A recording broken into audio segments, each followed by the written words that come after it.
Greetings and welcome.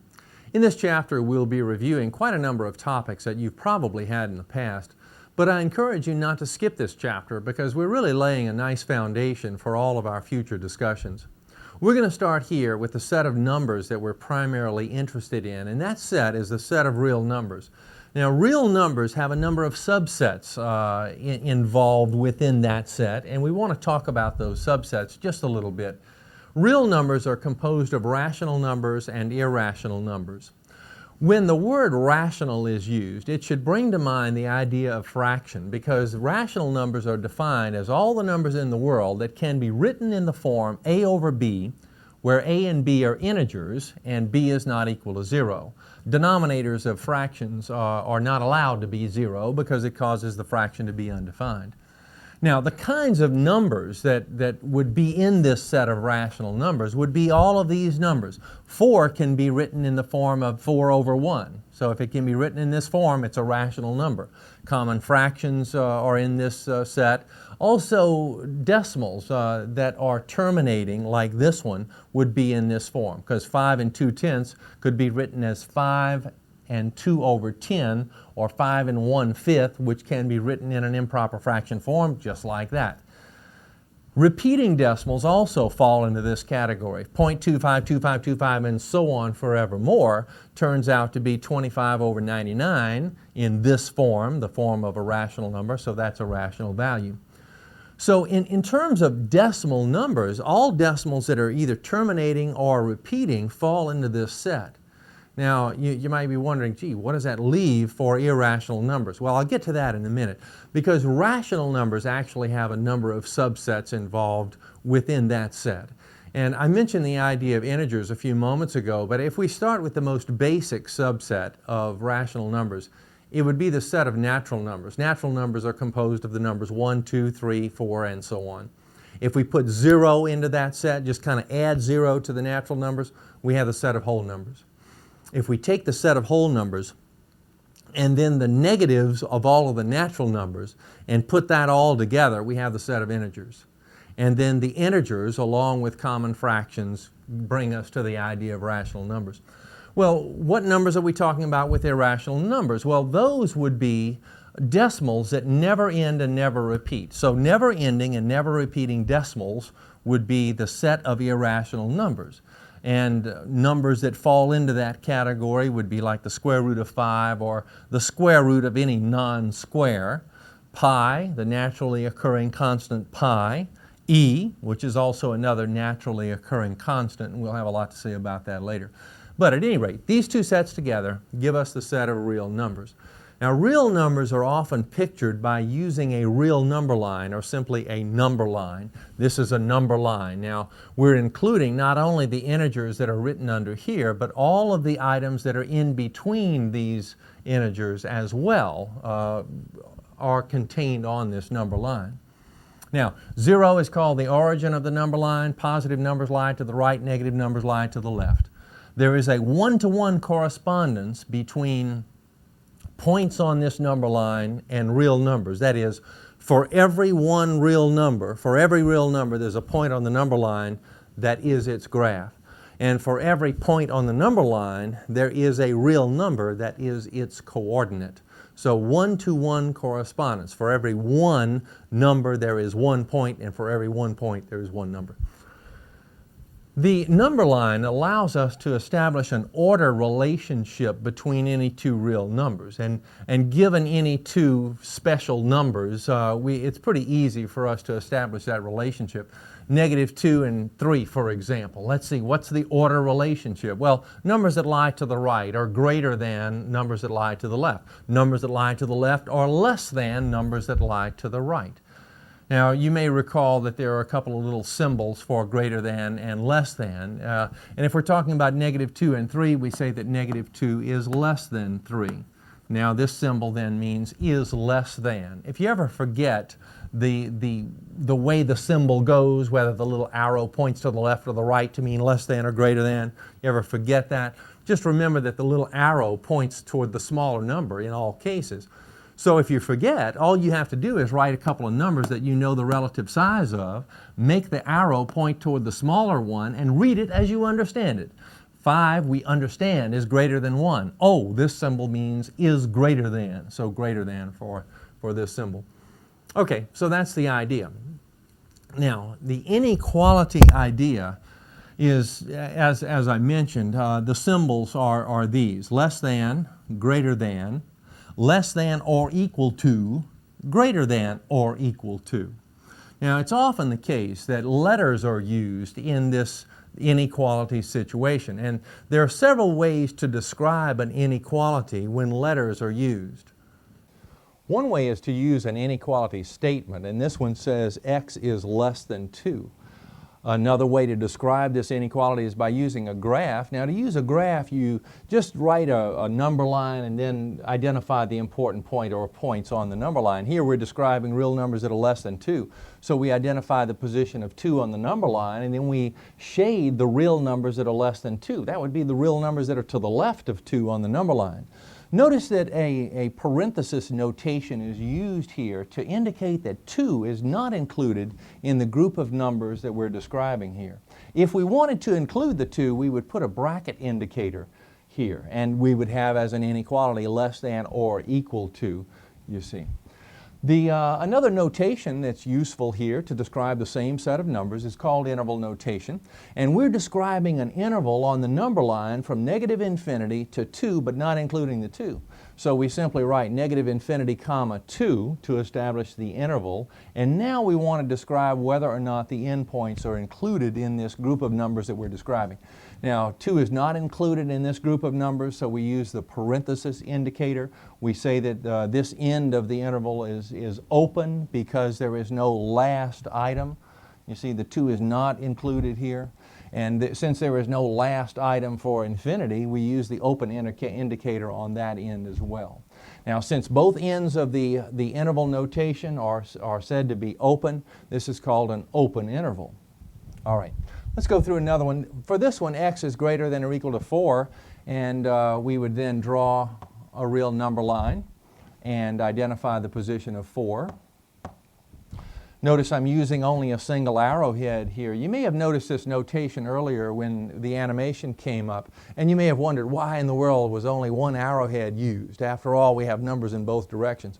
Sometimes teachers use this kind of notation to emphasize the direction of greater numbers. You see, the greater numbers lie to the right, the smaller numbers lie to the left, and that kind of thing. Positive over here, negative over here. We kind of know about that routine anyway, but this is sometimes used for emphasis in that regard.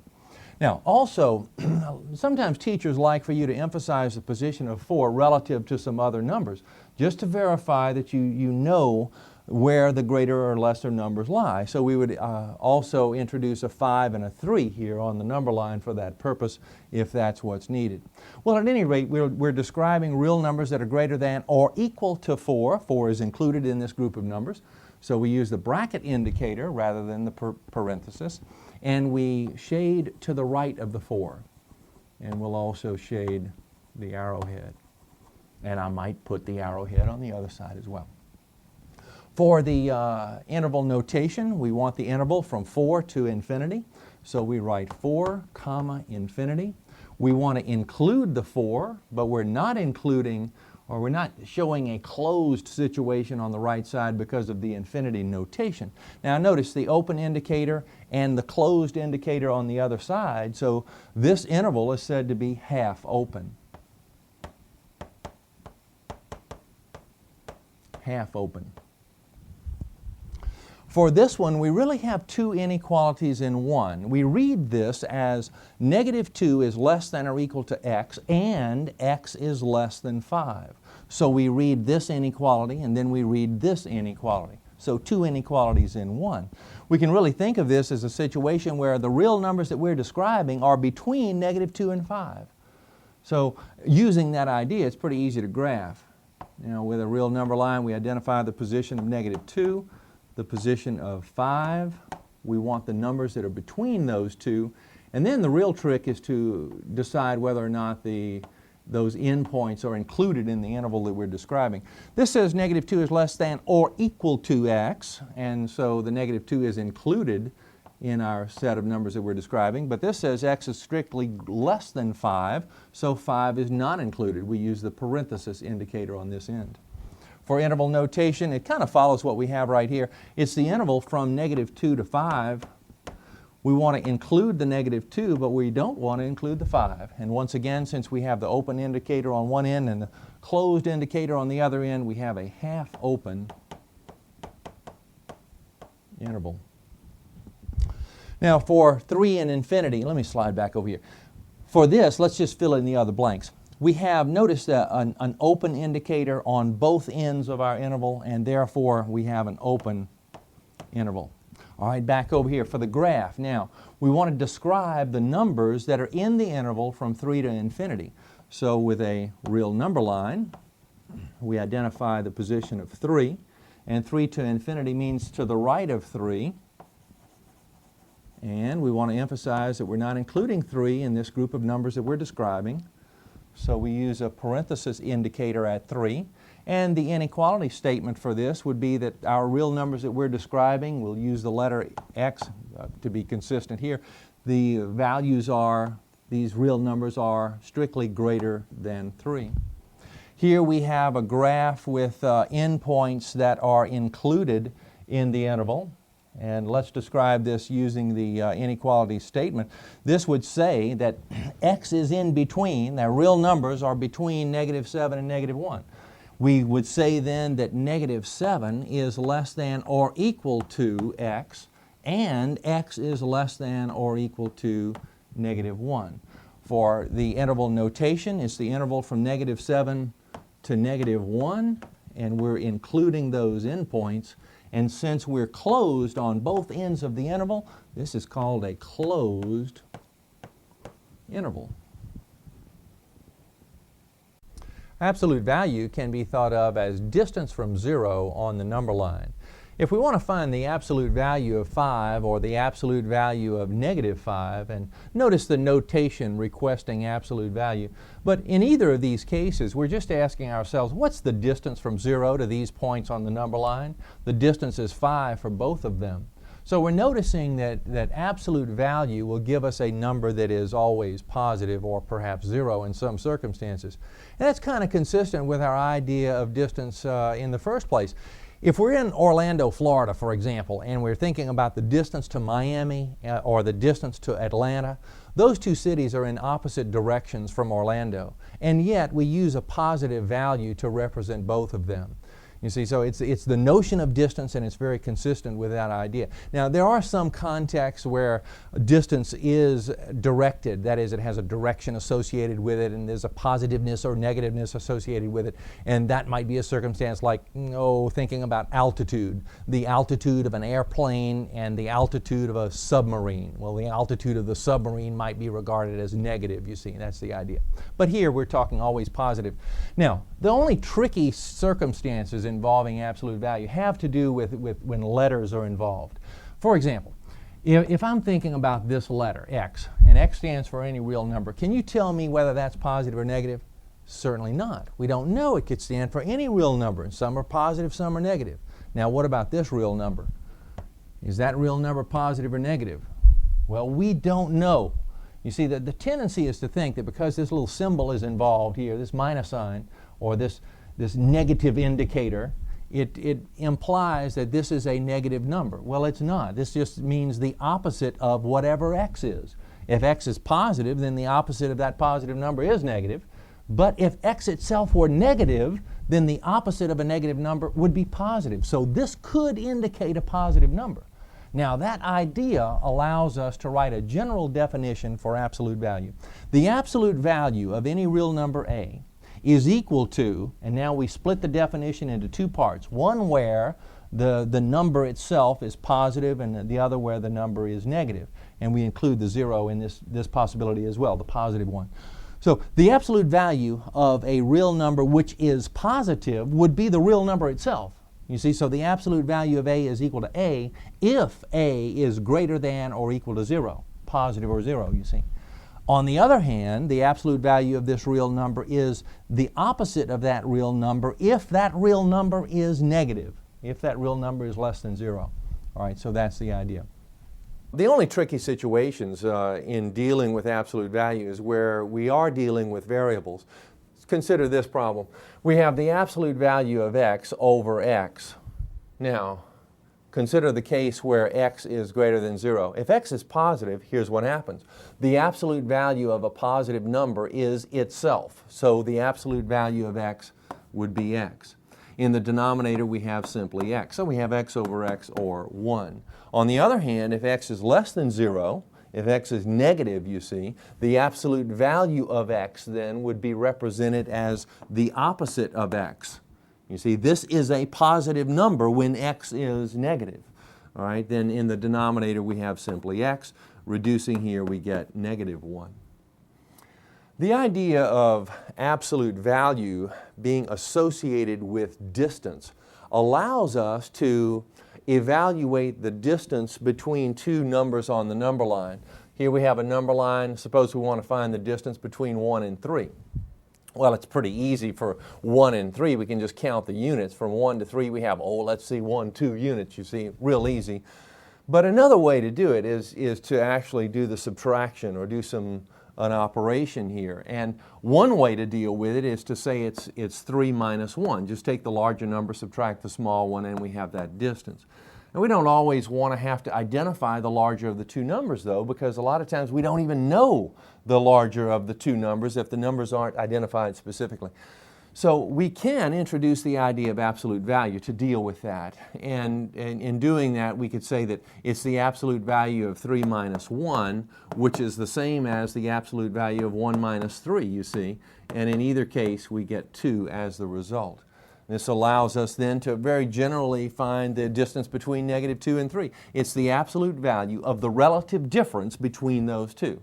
So it's take one of them, subtract the other one, and evaluate the absolute value. This is negative 5. The absolute value of negative 5 is 5. And most generally, the distance between A and B is the absolute value of the difference between them. One of the most important building blocks in mathematics is the idea of expression. An expression is a combination of letters which are called variables because the value for a letter changes from problem to problem, hence the idea of variable. All right, so expressions are composed of letters, numbers, and operations. And the operations are adding, subtracting, multiplying, dividing, exponentiation, absolute value, and there are others that we'll introduce later. But the combination of these gives us expressions, and here are a couple of examples of expressions. The prevailing characteristic here, by omission, is the idea that we have no equal sign. We have no equation involved here. Equations are composed of expressions. So here's a building block then for equations. But expressions then have this characteristic, this idea that they're composed of these items. And let's talk a little terminology here. Here we have an expression. The terms involved in the expression are the items that can be separated with plus signs. Now here we have a minus sign between these two items, but we could rewrite this as 3x squared plus negative 2x. And because we can write this separating with plus signs, then this is a term, that's a term, this is a term. Knowing this trick, we can very quickly identify the terms from the beginning. 3x squared is a term, minus 2x is a term, 5 is a term. Now, the terms fall into a couple of categories. We have variable terms and a constant term. Here, the variable terms are the terms that involve variables or letters, and the constant term is the 5 here. Coefficient refers to the number part of a variable term. Here, the numerical part, the numerical factor is 3. So 3 is the coefficient in this term. In this term, the coefficient is negative 2. Now, if we have a letter that's kind of a standalone, like, let's say negative n, the coefficient would be negative understood 1. So the coefficient negative 1 for that term. There are fundamentally two things that we do with expressions.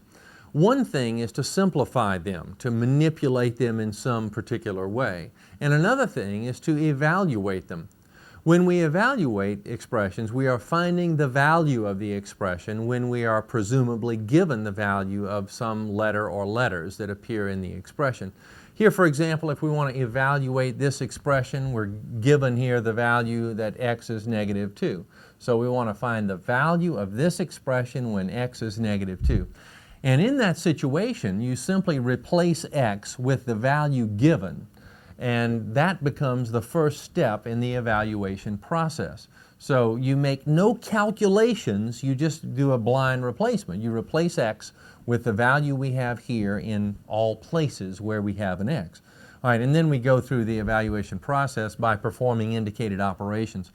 Now, you may recall from a previous course that we have an order of operations agreement, that we agree that we perform operations within parentheses first. And we can even think of parentheses as meaning do this first, work within the parentheses first. And then we exponentiate after that. And then we perform multiplications and divisions from left to right. And then we perform additions and subtractions from left to right. Here, that comes into play right here with the parenthesis. We would look inside this parenthesis to see if there's anything to do. No, it's in simple form. So the next thing to do is to exponentiate. That is, we square the negative 2 before we multiply times 3. You see, the negative 2 is the base of the exponent, and if we multiply 3 times the negative 2 and then square, we are actually squaring the 3 as well as the negative 2. So we do the squaring first, and then 3 times 4 would give 12.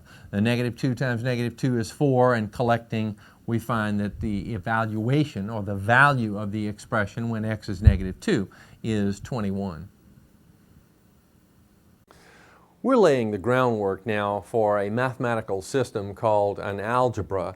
And an algebra is actually composed of 3 basic elements. One is a set of numbers, which we already talked about. Another is operations that can be performed on those numbers. And then there are properties, which we're going to talk about right now. So those 3 elements compose the algebra that we're talking about. I want you to understand, though, that there are many different algebras. If we talk about a different set of numbers rather than the real numbers, we limit our set of numbers in some way, or redefine our set of numbers, or redefine the kinds of operations. We can define our own operations separate and apart from adding, subtracting, multiplying, and dividing.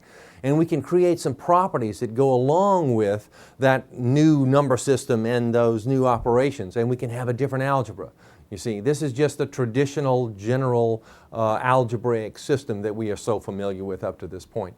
Well, let's talk about some properties that we're probably already familiar with as well. We'll give them a rather formal names at this point, and we generally won't refer to these names in the future, but it's important to know that they are there. Commutative property. Now, there are 2 commutative properties. There's a commutative property of addition and a commutative property of multiplication. Commutative property refers to the order in which this operation, the operation implied here, can be performed. The commutative property of addition is illustrated by 5 plus 3 is equal to 3 plus 5. Or more generally, I could say A plus B is equal to B plus A. We can add numbers in either order. That's the idea. Same notion with multiplication. Commutative property of multiplication means that 5 times 3 has the same value, is the same thing as 3 times 5. Now, notice the order is the idea with the commutative property. Now, the associative property, on the other hand, has to do with the association of the numbers that are involved under a certain operation. The associative property of addition is illustrated this way. If we're adding 2, 3, and 4, we can add any 2 of them that we want to begin with. That's basically the idea.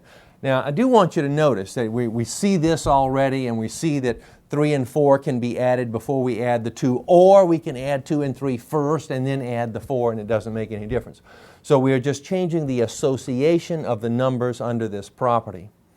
Now, notice that the order of the numbers hasn't changed. We have 2, 3, and 4 in that order, 2, 3, and 4 in that order. It's only the association of them, the grouping of them is the only thing that's changed. Under multiplication, it's the same idea. If I have 3 numbers to multiply, I can multiply those 2 first and then that product times 2, or I can multiply 2 times 3 and then that product times 4 and have the same result.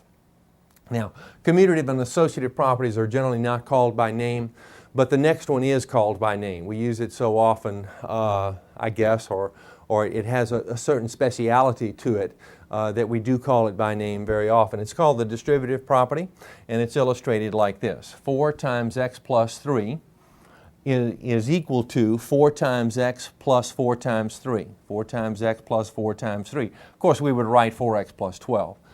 So it's the idea that this 4 is distributing itself as a multiplier throughout the items in parenthesis. If we had 5 items in the parenthesis, the 4 would distribute itself as a multiplier throughout all of the items within parenthesis. This idea of distribution can occur from either direction. That is, if the 4 were placed over here, the 4 would still be multiplied times each of the items within parenthesis.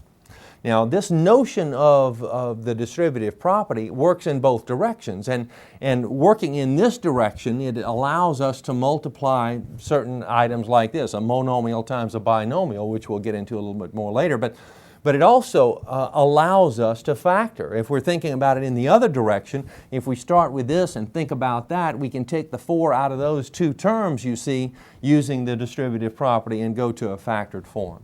So the distributive property has a lot of different uses. These next properties are often referred to as existence properties. There is an identity, a couple of identity properties. There's an additive identity property and a multiplicative identity property, and really we're just saying that there exists an additive identity element and a multiplicative identity element within the algebra that we're talking about. Now, the whole idea with identities is maintaining the identity of some real number under an operation. You see, and here's how it works. We start with a real number like 5. We perform this operation of addition using this additive identity element, and we maintain the identity of the element that we started with. In a similar way, the multiplicative identity works like this. The multiplicative identity element is 1 because we can take a real number, we can perform this operation of multiplication using this multiplicative identity element, and we maintain the identity of the real number that we started with. So identities, the multiplicative and additive identity elements, exist within our algebra. Rather formal idea, but a rather intriguing one as well. Inverses. Now, inverse elements or inverse properties is what we're referring to here. There's an additive inverse element and a multiplicative inverse element in existence in the algebra that we're talking about. Now, an additive inverse is nothing more than an opposite, and a multiplicative inverse is nothing more than a reciprocal. Now, with additive inverses, if we take a number and under this operation of addition, you see we add its additive inverse, its opposite. When we take a number and add its opposite, we get 0. Now, notice that 0 is the additive identity element. And in that way, the inverses and the identities are related.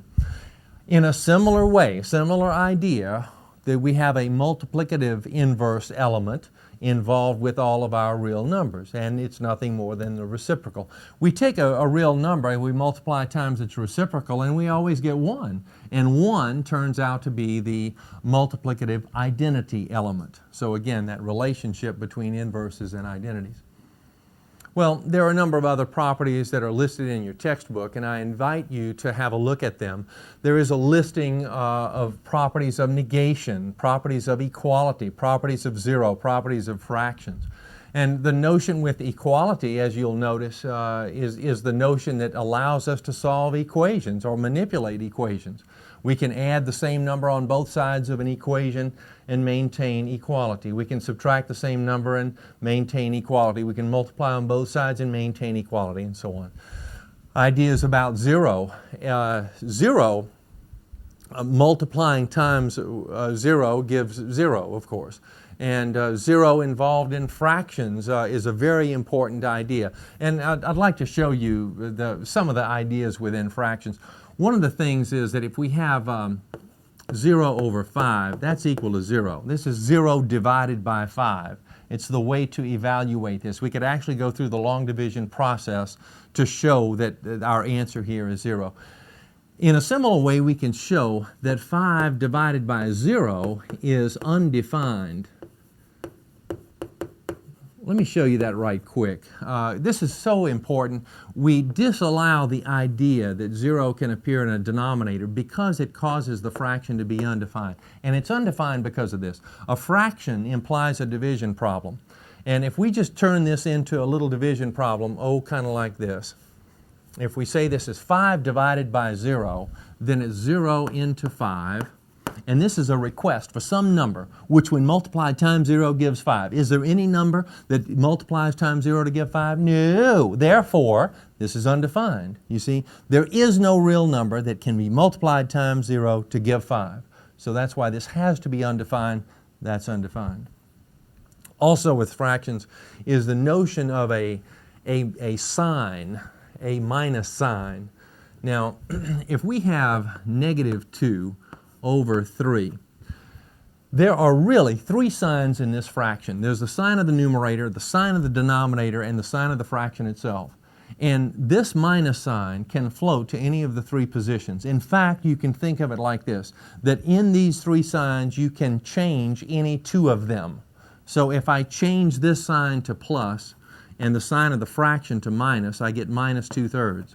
But that's the same thing also as 2 over negative 3. See, all these say the same thing.